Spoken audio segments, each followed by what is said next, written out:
Hi, I'm Edgar George, and today I am going to talk about revisiting the Flash Memoir video.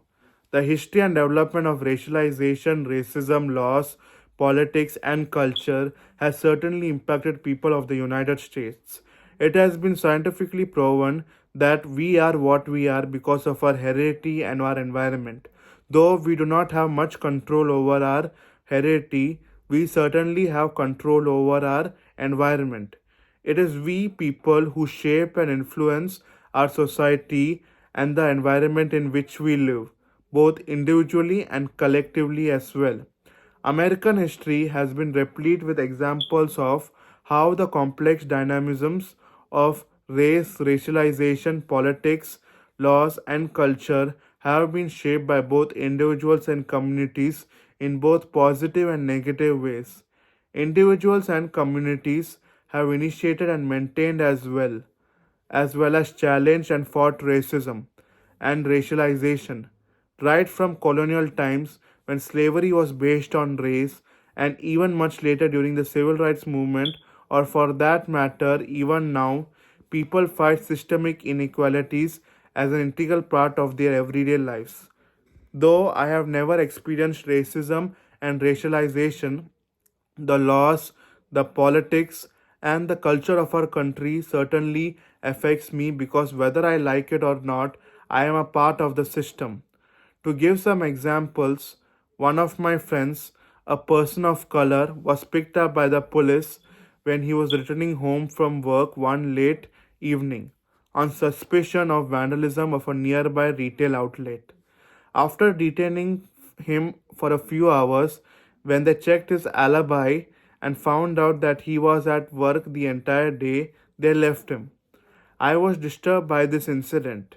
I believed my friend was targeted because of his race. Similarly, the politically motivated uprising at Capitol Hill on 6 January 2021 shook my soul. It affected me because I was embarrassed and ashamed of this incident as the world watched this on TV. All this happened because the ex president who lost the election was just not gracious enough to accept defeat. Culture too plays an important role in the portrayal of race and ethnicity. When our media shows people of certain race and culture in poor light, they tend to influence these people in a negative and harmful manner. For example, some of our media have falsely shown people of color to be troublemakers and instigators of violence, etc. This is not true, as there are good and bad people in every community, and it is wrong to generalize and say hurtful things about one specific race, community, or religion. I and my family members have not faced a single incident of racial discrimination. We have neither been beneficiaries or nor have we ever gained any social, economic or political background advantages because of our race or racial structures. These structures exist because we see laws and are passed even today to prevent people of color from advancing, progressing, and scaling greater heights. Since certain race benefits from racial structures, they prefer and want this to continue as long as possible. This is systemically racist or racial inequality. It is high time this ends. My take on the subject of racialization, racism, sterilization, genocide, whiteness, narcissism, Orientalism, slavery, etc., is all these ideologies and practices are discriminatory. This is because one race believes that they are superior to the other while often inflicting hostilities, violence, aggression, and dominance on the other. These ideologies of superiority based on race is nothing but a myth. It is a fallacy.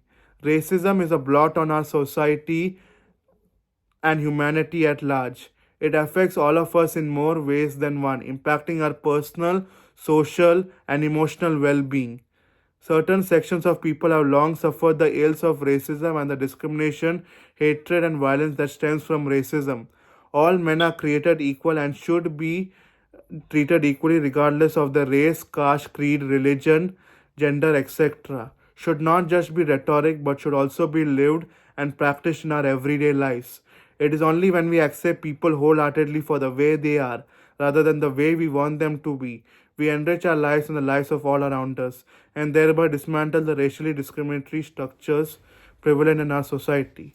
I must say I have gained in knowledge by studying about topics of racialization, racism, whiteness, narcissism, orientalism, slavery, etc.